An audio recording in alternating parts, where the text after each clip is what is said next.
નમસ્કાર, હું ચંદુ અર્જુન રૂડત ઉર્ફે ચારણનો ચોરો. આજે હું એક તમારી સમક્ષ સત્ય એવી વાત, એવી ઘટના મૂકવાનો છું જેથી કરીને 18 વર્ષની આંખો ખુલી જાય તથા અમારા ગઢવી ચારણ સમાજની પણ આંખો ખુલી જાય. હું પુરાવા સાથે રજૂ કરું છું, કેમ કે એક દુઃખની વાત એ છે કે જ્યારે મને ભર બજારે નગ્ન કરી અને ફુલેકો ફેરવવામાં આવ્યો ત્યારે કોઈ પણ સમાજના આગેવાનો કે આપણા રાજકીય આગેવાનો આ બાબતે એક શબ્દ નથી બોલતા. અને દુઃખની વાત એ છે કે ઈસુદાનભાઈ ગઢવી હમણાં જામખંભાળિયામાં અને પેલો ફરિયાદ કરવા અહીંયા આવ્યો છે અને એની સામે ફરિયાદ કરી નાખી કાર્યકર્તા હતો.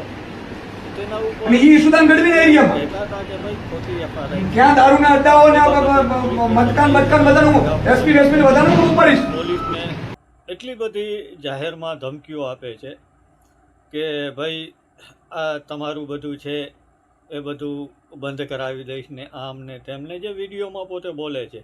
અને એથી વિશેષ એ વાત એવી કરે છે કે ભાઈ આ મારો વિસ્તાર છે, મારા વિસ્તારમાં આવું ખોટું બિલકુલ ચલાવી લેવામાં નહીં આવે.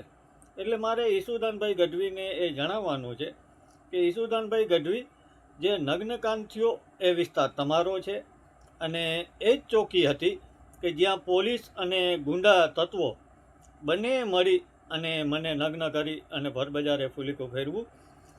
એ બાબતે હું આજ દિવસ સુધી લડી રહ્યો છું, પણ એ બાબતે તમે આજ દિવસ સુધી નથી એ બાબતે વાત કરી કે નથી મને ન્યાય અપાવવા માટેના પ્રયત્ન કર્યા. તો તમે સમાજના હિત માટે કામ કરો છો કે તમારા પક્ષના હિત માટે? તમે સમાજ માટે લડો છો કે તમારા પક્ષ માટે?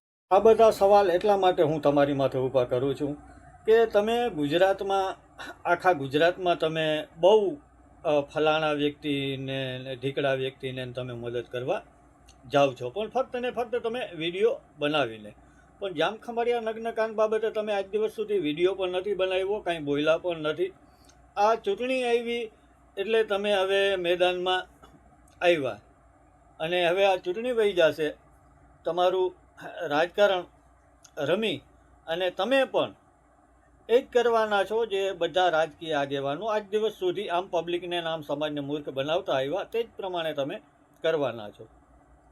એટલે મારે તમારું ધ્યાન એ દોરવું છે કે ન્યાય બધેનો અધિકાર છે અને અસામાજિક તત્વો અને ગુંડા તત્વો કોઈ પણ સમાજના હોય નહીં, પછી ગમે તે હોય, એ તમે પણ સમજો છો અને જાહેર જનતા પણ સમજે છે.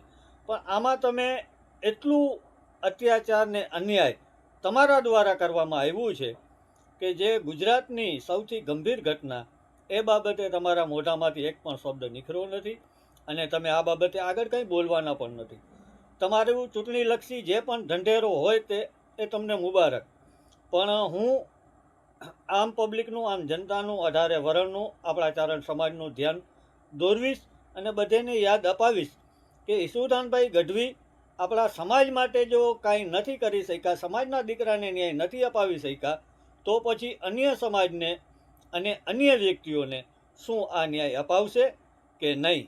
આ એક મોટામાં મોટો, ગંભીરમાં ગંભીર ઈસુદાનભાઈ ગઢવી માટેનો સવાલ છે.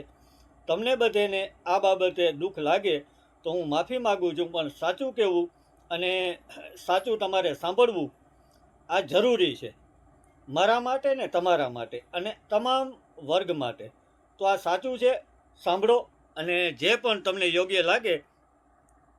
માં એક ફરિયાદ દાખલ કરવામાં આવી છે, જે ફરિયાદ કલમ 189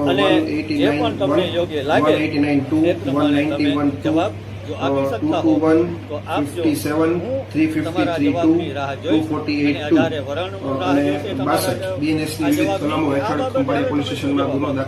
શું તમે મને ન્યાય અપાવવા માટે આ ગુનો જે છે તે અન્ય 30 કિસ્સામાં વિરુદ્ધ દાખલ કરવામાં આવ્યો છે, જેમાં ઈસુદાન ખેરાભાઈ ગઢવી, રામજીભાઈ જેઠાભાઈ પરમાર, ખેરાજભાઈ કેશવભાઈ રૂડાજ તથા અન્ય 28 જેટલા વ્યક્તિઓ વિરુદ્ધ દાખલ કરવામાં આવ્યો છે. જવાબ આપશો. આ સાથે હું વિડીયો પણ મૂકું છું, તમે જોઈ લો.